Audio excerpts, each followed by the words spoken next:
Hello, everybody, and welcome to Norm, the Cheers podcast that isn't quite.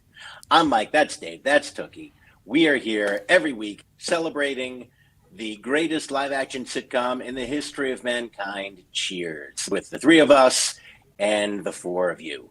It is great to have you all here. Did y'all have a nice week? Very pleasant. Missed everybody last week, but glad to be back. Good. Same. Busy, but it's spooky season. So I was occupying myself with that. I love October. I don't get super into Halloween. Okay. Yeah, I just noticed your Halloween attire. Yeah, it's pretty sweet. Thank y'all. I don't know I don't like being scared and I don't like gore, but I love Halloweeny things and dressing up. I bought a bag of battery-powered light-up LEDs, which has now made anything potentially a two-eyed spooky creature. So I put some liberally on the porch, and my daughter came home from a play date and said, "Oh, you've upped your game." At what age do they stop being play dates? She hates it when I call it play date. Like I think we're past it, but I don't know I don't know how else to sort of paint the picture as evocatively as the word a hangout. Yeah, hangout is good, yeah. A hang. Yeah. Yeah. A hang. I mean, they played. There was definitely playing. Mm-hmm. There was. She needs to stop putting on airs, is what you're saying. She's a little uppity. Oh. My. All right.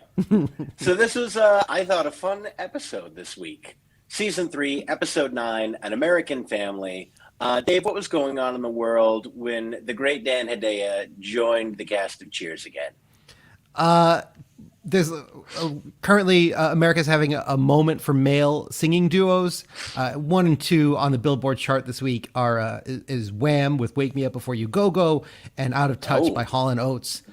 So there's a nice kind of like if you're looking for some intense male energy, it's coming at you from the top of the charts. Fading from the top 20, sadly, is "Caribbean Queen" by Billy Ocean. And I was reminded of this because 2 years ago today, I was at a local casino seeing Billy Ocean for myself with my, I will say generously, not entirely reluctant family. Oh, Billy. So good. And so still means, got the pipes. Yeah. Get out of my dreams, get into my car is about to start charting. Am I wrong? I don't think you are wrong. No, I think that's coming up. And it's leading going to be an entire generation of stand-up comics to make the same joke about Billy Ocean and hookers. Ooh. We're nearing the. It was like airline food in 1985. We're nearing the James Worthy singularity pretty soon. James. And still made NBA 75? Still made it. Mm-hmm. Tookie, can you tell us a little bit about the cold opening of this week? Sure thing. But I will preface it with this was a cold open that kind of pissed me off. But it apparently had something to do with the rest of the show because it is a continue. The following scene continues. Anyway, we're in the bar. Cliff, strolls in, asks Coach for some suds. That's fun. And asks Norm if Vera is pregnant yet, and Norm is like, no, not yet. And Cliff is, what's been going on? It's been a few months. I'm a little worried. And Norm says, I'm doing my darndest. Anything to get Vera off my back. To which Cliff says, I think I see your problem. And asks Coach for a pencil and a large piece of paper to draw a diagram on for Norm. And then Norm asks, as a way to distract from that conversation, if anybody had seen that Roscoe hit a homer last night, which are words that I do not understand, and that it was a fluke. And he asked Sam what kind of hitter he was during his baseball career. And Sam says, I hit 211. And Coach says, "In your dreams," which is apparently the only Coach line of the show. Gas. Um, and Diane comes in, asks Coach for a scotch on the rocks, and Cliff and Norm start to go back and forth. And Cliff says, "Oh well, I bet you didn't hit more than 150," and Norm bets Cliff $20 that he did. And Diane proceeds to dress them down for making bets off of meaningless things all the time. It's just what they do. And Cliff says, "Oh no, we do address ourselves to the most vital and meaningful issues of our time. For example, if Southeast Asia were to get quote obliterated by a nuclear attack, Norm has to push a peanut up Boylston Street with his nose." To which Norm replies or retorts, "But only around the corner." Cut to credits. Come on, peace. It was a long one, and it kind of pissed me off. Not gonna lie. So I have guesses about what pissed you off about it, but Okay. do you want to share specifically? No. I'm curious. I want to know what you think that I thought. Well, there's a lot there that I don't think is super Tookie friendly. The inappropriateness of the baby talk to start with, the fat joke about Norm in there. That the fat jokes about Norm are a little bit more prevalent than I remember them being the first time around. The very casually talking about obliterating Southeast Asia. Specifically, I don't know. As I watched it the second time, I'm like, why Southeast Asia? Right. And I guess Vietnam was more recently in the rearview mirror. So I guess that was, and a topic of conversation at the time had been frequently, why didn't we use nuclear weapons in Vietnam? Which is horrific, but it was talked about in the 80s. So yeah, there was a lot of weirdness going on there. Did I miss anything? I did not care for that. Yeah. Did I miss any of the inappropriateness of that cold open? I'm just Team Diane hardcore this cold open. I did not care for like 90% of that cold open. Yeah. Understandable. So that leads us into the episode. We got an A story, a B story, and a tiny little C story, which is fed into from the cold open with the boys betting against each other and reveling in each other's pain. So later on in that episode, Cliff comes in with a book of baseball statistics that proves that Sam's top average was 147, I believe. I did not write it down, but I remember that it was very bad. And they all revel in the fact that, so Cliff won the bet, but Norm won a bet with Coach that Cliff was going to be obnoxious about it. Cliff spent $30 on a book to win a $20 bet, which is one of my potential 80s moments of the week, but we can get to that later because I thought that might be a popular 80s moment of the week. So I had a few alternate suggestions for 80s moment of the week. Apparently Sam was a terrible hitter, and they all laughed about that. And it was all based on the fact that Sam was such a complete flop. And that was sort of the C story, was the boys reveling in each other's pain and sadness. The B story is Sam and Diane, and Sam taking another woman to the Pequod Inn, which I can only assume is most likely on Cape Cod. Pequod, is that Connecticut? Yeah, no, that's the Cape, right? That feels very Cape. Unless they're going to New Bedford, which I can't imagine why you would go to New Bedford in 1984 for a romantic weekend. Cocaine. Yeah. There you go. It's more of a romantic bender. Yeah. That's what really keeps Sam going. But yeah, I assume the Cape. That's the vitamin Sammy that he refers to later. Jesus. Diane overhears this and is hurt that he is going to take someone else to a place that he took her. And he is talking about how much it's bothering her. And she's saying, it's not bothering me at all. And then later on, he goes there and she says, oh, did you enjoy the fruit basket? Yeah, we enjoyed the fruit basket. We didn't send a fruit basket. Revealing that Sam, in his heart, could not go to the Pequod Inn with anyone but Diane. Which, I'm sorry, I find weird if I'm Frasier. Poor Frasier. I have so many moments now watching season 3 where I think, poor Frasier. Aw. Like, if you're desperately in love with Frasier, you probably don't care that Sam is going to the Pequot Inn, where he has undoubtedly gone with countless women pre-Diane. So yeah, it's a bit funny. It's a bit weird, but I also That do enjoy the way that they played it with each other. that said, Kelsey Grammer 100% spent a couple of weekends at the Pequot in New Bedford Oh, in yeah. the 80s. Oh yeah. But Kelsey, as for the character of Frasier, Yeah, different entirely. he's fine. He's fine. That apartment that he's got in the spinoff, he's fine. He's He doing doesn't need okay. the Pequod. he doesn't need the Pequod. He does not. I gotta start watching a little bit more of Frasier. I've You do. probably seen 25 episodes That's our here and next there pod. overall. You realize might that's be. our. You realize though that's our next breakdown pod. I mean, most likely the sponsors are going to demand another edition, clearly. So yeah, I do. But maybe it'll be better for me to be less familiar with it and just be coming in with fresh eyes. Okay. That could be good. That could be good. All right, the A story. It's a Heidi Perlman episode, which means you know this is going to be a Carla-centric episode of Cheers. And it is. And it brings back Dan Hedaya as Nick Tortelli, which just wonderful. Wonderful, wonderful, wonderful. This felt like an episode they wrote just because they said, hey, he was so funny. We need another thing with Carla's ex-husband in here. And Nick and Loretta come, and they reveal that, or Nick reveals that Loretta cannot bear children, and so he wants one of his old ones with Carla. And it's very interesting because in this episode we find out that Nick apparently is just crazy suave with the ladies and can bend them all to his will. I am And horrified. I am horrified. I'm horrified. There is no way that man has the juice. That is disgusting. The way Diane fainted at the end, that doesn't make any sense. It makes no sense. It's You know what else doesn't make sense? Love. Ugh.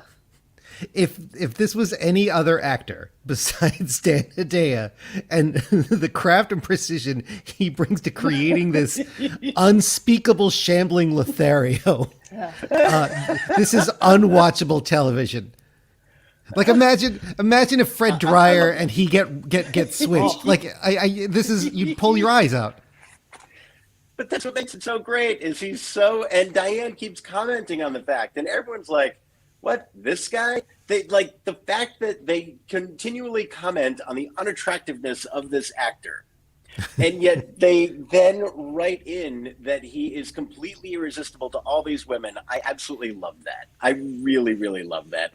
And I love that I was going to be saying that and knowing that Tookie was going to be shaking her head at me the whole time I was saying that.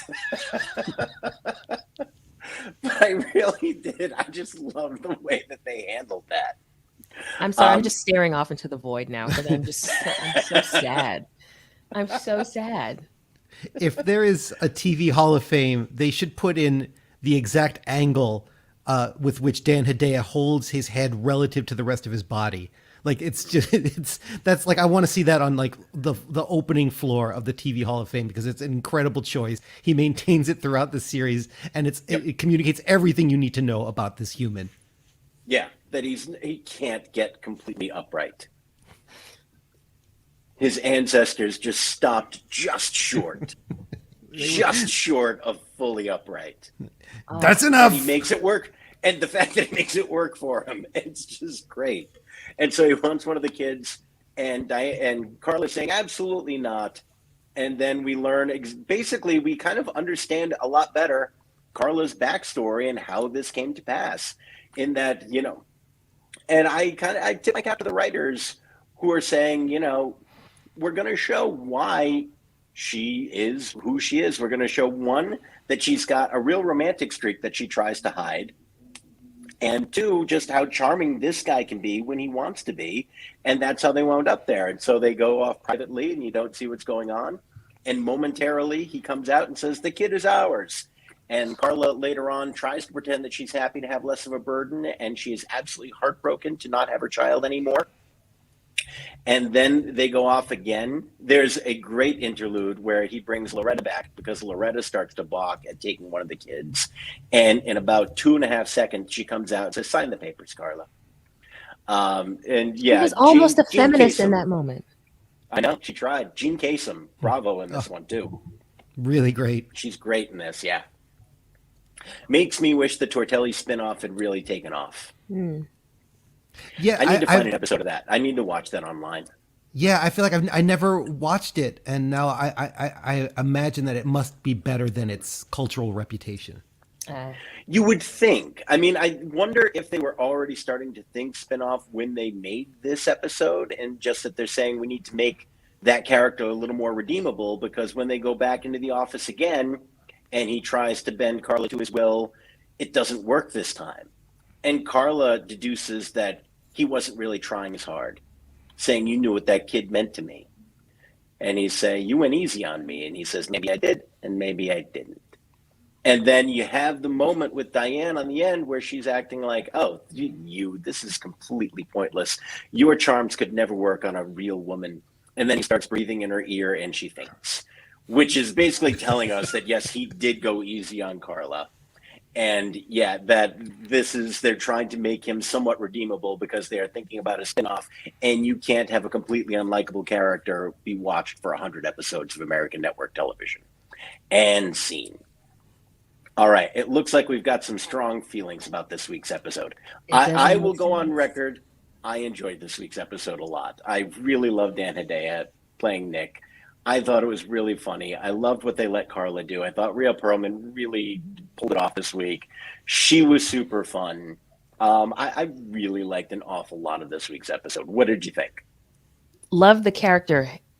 No, love the actor, hate the character. That's what I mean. Oh, yeah. He's a terrible guy. Ugh. No two ways about it. This is not a good dude. And yet, like, I find that character and the way that Dan Hedaya plays him so fun. Like, this is really like a case, like, I find myself sometimes laughing in spite of myself. Like, I know this is reprehensible. Like, but I think he and the script for the most part do a really good job, at least for me, like kind of like towing the line between like, where it really crosses the line is that like shut up joke at the end, right before he leaves with Gene Kasem.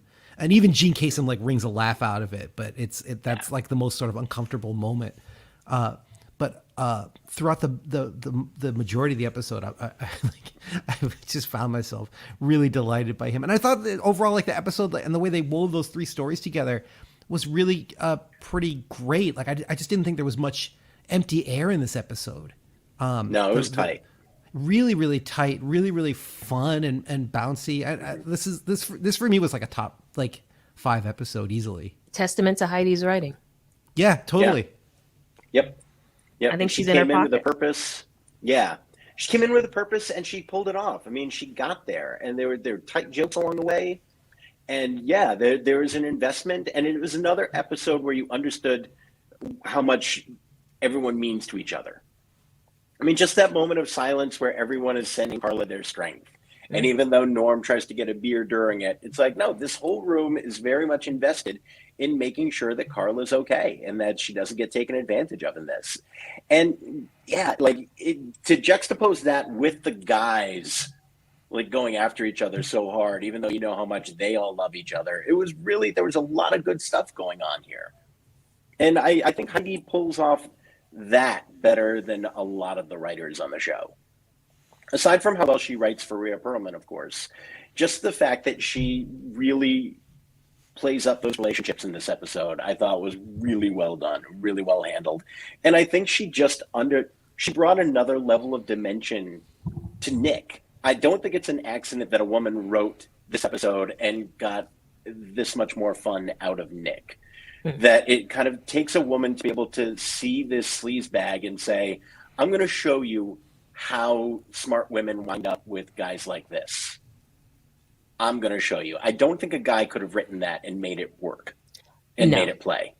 Mm-hmm.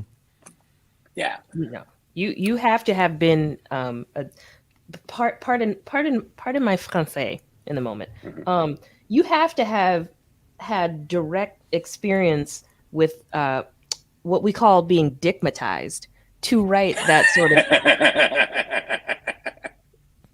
like you have to it's a thing. It's a thing. Like you have to have had direct experience with that. And especially particularly as it can apply to all genders, but particularly as a woman with the whole gender dynamic in play. You have to have had direct experience with that sort of F-boy situation to be able to write it that well. Yeah. I love the fact that we've now classified Dan Hedaya as a fuck boy. Nick Tortelli is a fuckboy. Yeah. That's clearly fair point. An early fuckboy. An 80s. Oh, yeah. We should make a list one week of all the 80s sitcom fuckboys. Oh my God. That's gonna get that Bombas money. And drafting, yeah. Oh my God. We come back with our top 10 80s fuckboys right after this message from MailChimp. Casper mattresses. Just don't lay down with a fuckboy on it. No. Don't take off your MeUndies. Or Casper? Don't take off your MeUndies for any of these fuckboys. No. I also think Heidi Perlman found a dimension to Sam and Diane, but especially to Sam that we hadn't seen before, of that like ability to recognize that he might be making Diane uncomfortable. Like there was that really kind of like sweet moment after he makes the reservation at the Pequod where they're talking. And he says, "Oh, I see this is making you uncomfortable. I'll change it." And like there's a note of like I win because I'm still in your head a little bit, but it's also genuine. And that was a nice kind of color too that I thought she brought to Sam and Diane. Unexpectedly nice. Yeah, that's kind of my Sam creepy quotient note is like unexpectedly nice this week. Yeah. Yeah. Do we have a fairly low Sam creepy quotient this week? Pretty low. Pretty low. I'm at a 3.8 this week. Yeah, he doesn't want to hear about anything to do with the biological doings of lovemaking with regards to the Tortellis. I feel like it's definitely low. Yeah, I can get behind 3.8. It's definitely below 4. For Yeah, once. Very good. Yeah, I'll 3.8 sounds about right. Yeah. I love the moment that Dan Hedaya was having at this time in the 80s, by the way, because this was concurrent with him playing Nick's dad on Family Ties. Oh, right. I forgot which was about that run. Also a stellar little guest star run. Nick is the dad? Is it Michael J. Fox's dad? Nick. Nope. Nick was Mallory's boyfriend that the dad does not like at all. The boyfriend kept going, "Ee." And it was great when Scott Valentine, who played Nick, introduced his dad, and they started going, "Ee." And Nick went, all right, Dan Hedaya went, "Hey." And they talked that way. It was really great. Huh. I'm a big fan of Family Ties. The episode where, Nick is introduced to the family is one of my all-time favorites, when they have dinner in the dining room of that gigantic house in Columbus, Ohio that you could somehow afford working for PBS. It was a very, very good episode. And when he came in and played Nick's dad, it was quite delightful. Quite delightful.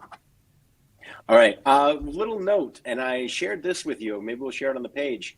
I watched on Peacock. I don't know if it was on your streaming services as well, but there was a moment where Nick is crossing over to Carla where you can just clearly see, like sometimes, especially I've seen this happen on Friends, where you can see the end of the set and you can see like off to the side of it and some studio, like just a giant section of curtain blocking off that set. I'm like, Jesus. It was right there on Hulu. Yeah. Yeah, it was shocking. I didn't notice it during my first watch, but then looking for that shot again, like, it's glaringly obvious.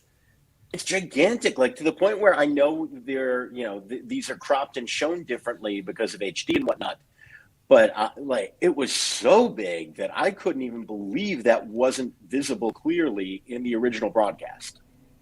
Yeah, I in fact, like I started looking for it again during the good vibes moment when the camera kind of like pans way back and kind of up and is looking down at everyone. I was like, oh, are we going to see the curtains again? Is the camera going to bleed ever so slightly to the left? Yeah. No, I didn't see it again. That was the only time, but it was gigantic. It was weird. Again, Weird.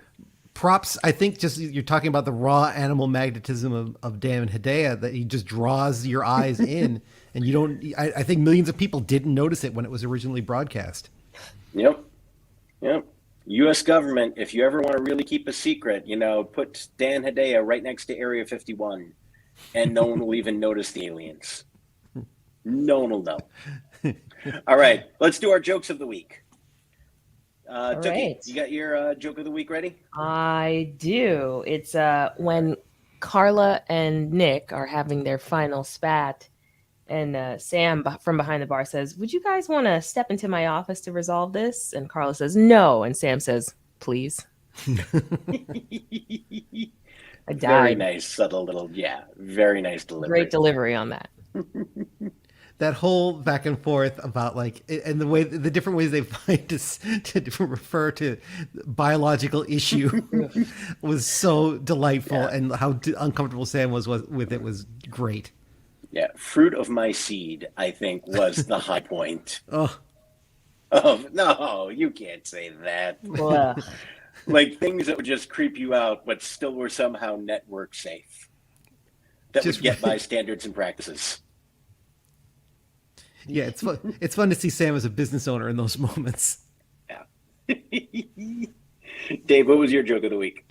Oh man, there are so many delightful little moments and lines. I'm gonna go. I gotta give it to Dan Hedaya when he realizes the whole. This comes right after a great Norm joke where he suggests, that he put an ad in the paper for a child. You don't know what it's going to look like, but I can't imagine that you're terribly fussy. Yeah, that was one of my contenders. And Dan and Nick protests and says, I don't want somebody else's kid. I want my own kid. And he looks at everybody and says, "Mind your own business." It's just it cracked me up. There's a lot of mouth related Dan Hedaya stuff in this episode that made me laugh, including after the second kiss of Carla in the office. He makes a tongue noise and looks at her, and it's the most upsetting and hysterical thing I've ever seen happen on TV. Unfair. That wasn't. It's right up there with the Reagan assassination attempt. Imagine Nick Tortelli has better aim than John Hinckley. Dark. Ooh, I'm sorry. Yeah. Dark. Oh, he landed it. He landed it 5 times. It's dark. I'll see myself out. Oh man. Oh, we're gonna get demonetized. Oh no. All right, my joke of the week, also a Dan Hedaya delivery joke. Because on paper, this should not be a joke that works, and it destroyed me both times. When he's talking to Loretta about ordering a drink and telling her to order something classy after Coca-Cola. Coca-Cola won Gene Kasem. I love that delivery of it. Yeah, when she went from Coke to Coca-Cola to be fancy. And then she said, "I don't know, something in a coconut." And he looks at her and says, "You're something in a coconut." Should not work. Wrecked me. Both times. His delivery, incredible. Absolutely incredible. Just the way he said, "You're something in a coconut." And she is like, I did not appreciate Gene Kasem in the 80s. What she's doing is absolutely brilliant. Like it really, it's like, it's perfect. Like it's straight person plus like a level of comic kind of like mask work. She's incredible. Like I always thought, oh, she's like the pretty one. She's so good. Yeah. Yep. Her delivery, her timing, impeccable. And Nails being it. the ditzy straight woman to someone that over the top is not easy, and she crushes it. Absolutely crushes it. Yep. Gene Kasem just knocking it out of the park the whole episode. And I referenced it, but the delivery of when she's going into the office and then 2 seconds later coming out with sign the papers, Carla. Because it's not just, she doesn't just have that line that delivers it.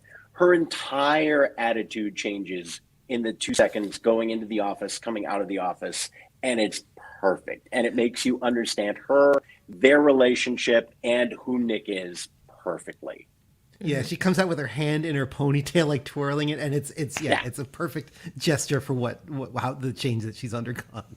Mm-hmm. I also this episode also featured not like one of my favorite jokes, but one of my favorite like lines in Cheers history, which I kind of want to put on a T-shirt, which is something Carla says to Nick in the office when he says that he's lonely. She looks at him and says, "You're not lonely. You're disgusting." It's not a joke, but it's just a perfect piece of writing. Yeah. And we all Heidi get was what in that her bag means. this episode. Seriously. Yeah. Mad props to Heidi for this one. Mad properties. Tookie, how white was this episode? Oh, it was real white. I only counted 2 black people the entire episode. Once near the front in the first scene when Diane was serving his table whiskey. They were towards the front entrance. And then a black woman behind Norm during the moment of solidarity for Carla. So this was a very Caucasian episode. All right. Very white one this week. We need more accountants. All right. Your 80s moment of the week. Dave, what was your 80s moment of this week? Oh boy, it's that combination of the inability to look up stats in the moment that you want them. Yeah. And also the presence of the baseball encyclopedia, which I remember receiving for the holidays, I think in 1987. And I think the price had gone up in those intervening years. It had gone up to like $40. So it was like, for 1987, this was a huge investment in something that was going to be obsolete literally within a year.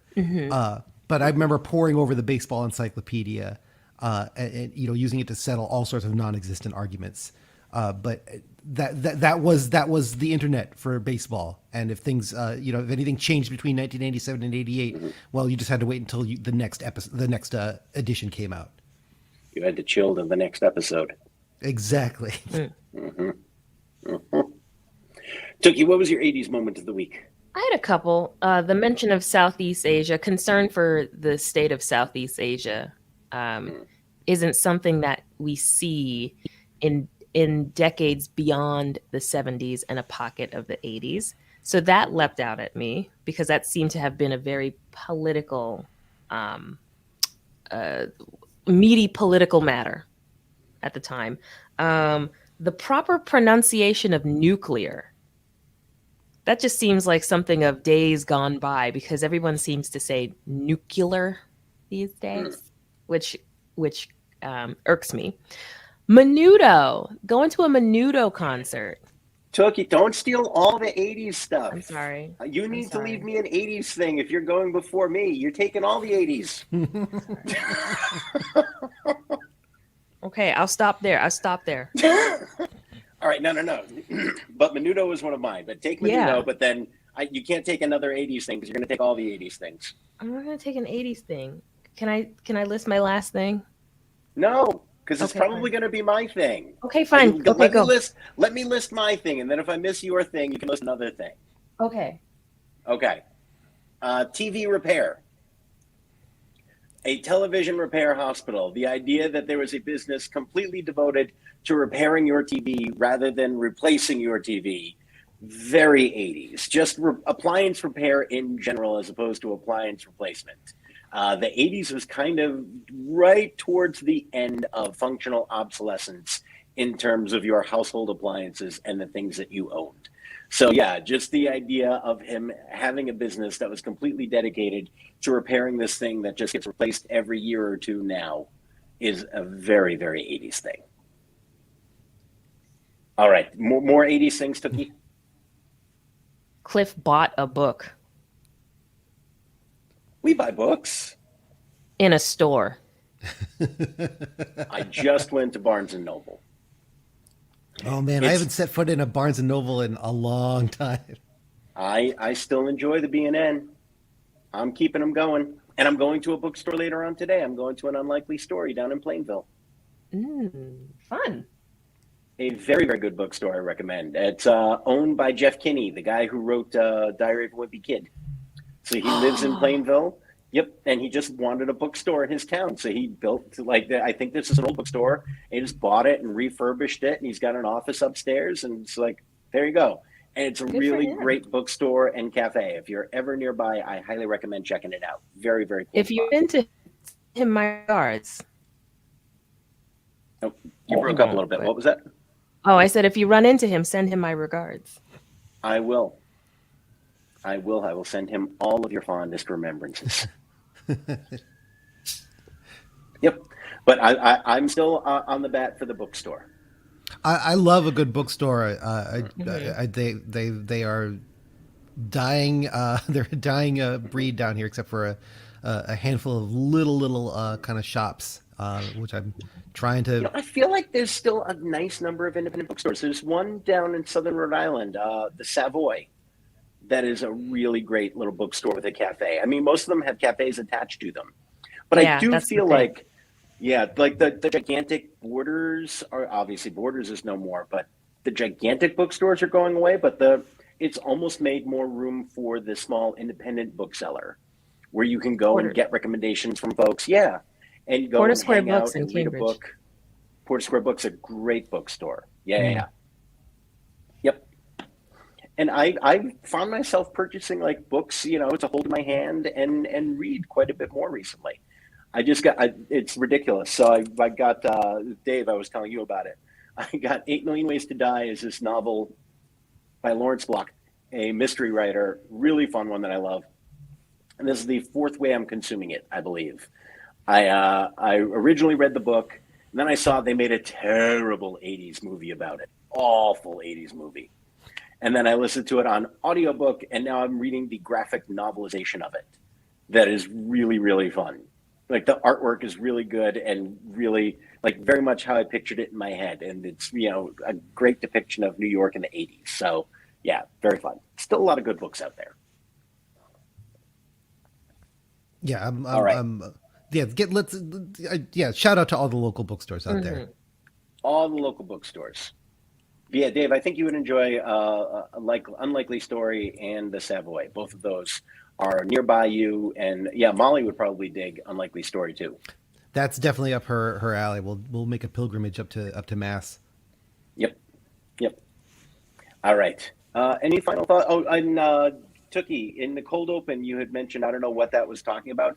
Jesse Orosco, if I'm not mistaken, was the pitcher being referenced when they said you see Orosco hit a homer.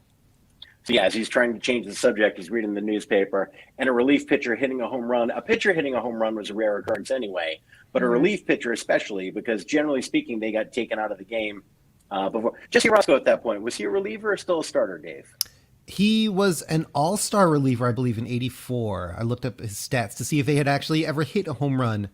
And he was an all-star reliever in '83 and '84, I think, for the Mets at that point. Leading the team in saves. Interesting fact, I don't think he even had an extra base hit ever in his career, let alone a home run. Come on, Heidi. I expect more accuracy from you. They had the baseball encyclopedia literally on set. Talk to the prop guy. Just find a pitcher who hit a home run. They exist. They exist. All right. Any final thoughts before we put this one in the books? The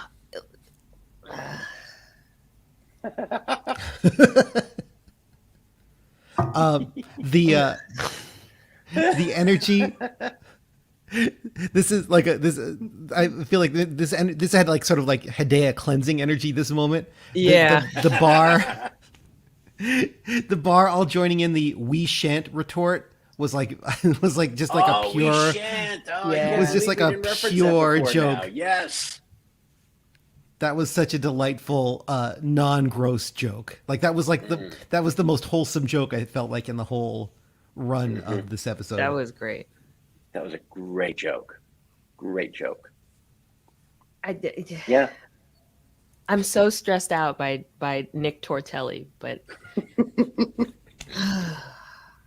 almost like you're ready to faint.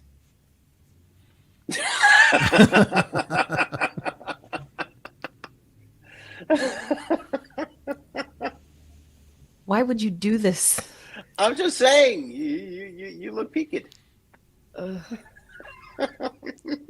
All right. Pale? I've gone pale. Bless you, Dan Hedaya. All right. Do we have anything to plug for this week? Anybody doing any fun stuff? Any shows? I'm doing a run of Halloween shows. All through the weekend. The 29th at Bill's Bar, the 30th at Ole, and Halloween itself at Laugh Boston. Oh, and 2MB Studios annual Surge marathon of joke telling, but online. So that'll be fun. Nice. Wow, that sounds fun. Nice. Monsieur Rabineau? I have nothing. I'm going to be going trick-or-treating, I imagine, with my kid at some point over the weekend, unless she leaves me to go with more interesting people.